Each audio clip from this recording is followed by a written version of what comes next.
Olá, memoráveis! Tudo na paz de Cristo? Vamos lá para o dia 12 da nossa leitura compartilhada e o livro O que é uma igreja saudável, tá?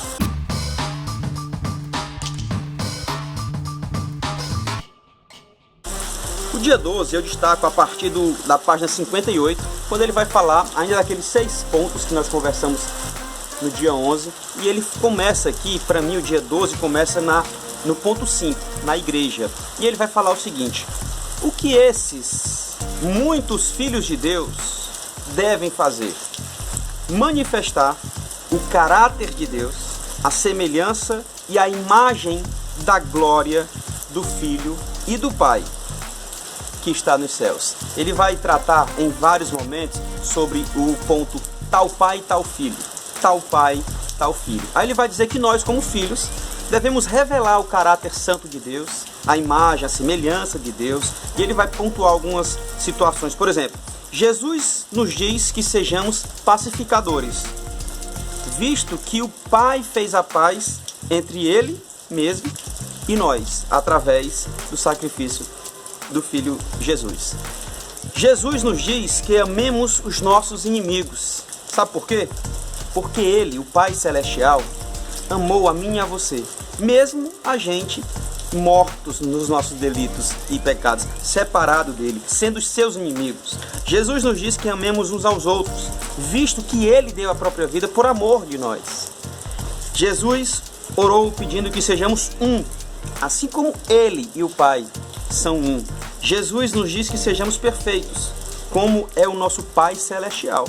Jesus nos diz que sejamos pescadores de homens e façamos discípulos de todas as nações. Ele nos enviou, assim como o Pai enviou o Filho. Tal Pai e tal Filho. Eu achei interessante essa relação, e interessante também quando ele fala que nós somos imagem, semelhança, caráter, que devemos ser imitadores de Deus.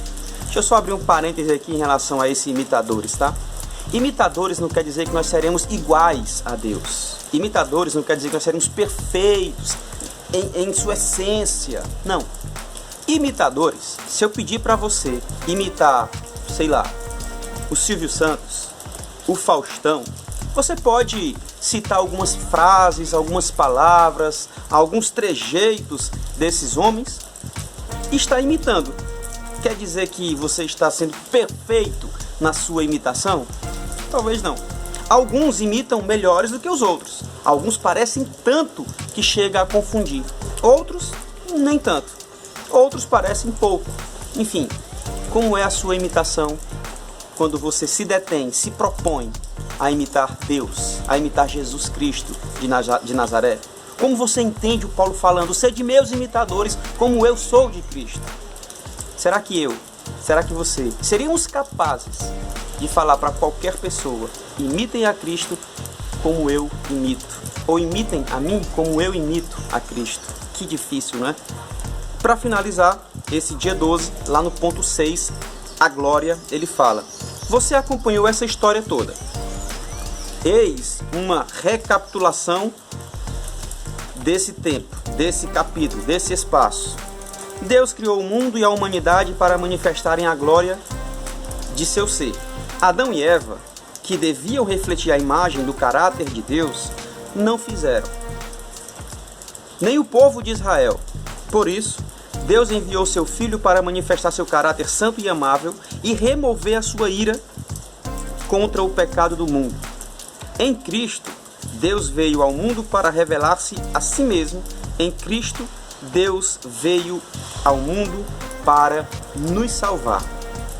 Eu preciso revelar esse caráter de Deus. Eu preciso buscar a imagem e semelhança de Deus. Pastor, eu vou conseguir? Não. 100% não.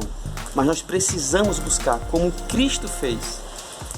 Ele finaliza aqui o capítulo dizendo o seguinte: agora a igreja que recebeu a vida de Cristo e poder do Espírito Santo é chamado a manifestar o caráter e a glória de Deus a todo o universo, testemunhando em atos, palavras, a grande sabedoria de Deus e sua obra de salvação. Entendeu o nosso chamado? Vamos glorificar o Pai, vamos glorificar o Filho, vamos revelar o caráter de Deus através das nossas palavras, das nossas obras, atitudes, pregação, louvor, vida e culto que agrada a Deus. Eu queria que você meditasse no último parágrafo desse capítulo, que é bem interessante. Eu vou deixar como bônus, mas te convido a conhecer um pouco mais, tá bom? Fica na paz de Cristo, seja memorável sempre e Deus te abençoe. Tchau.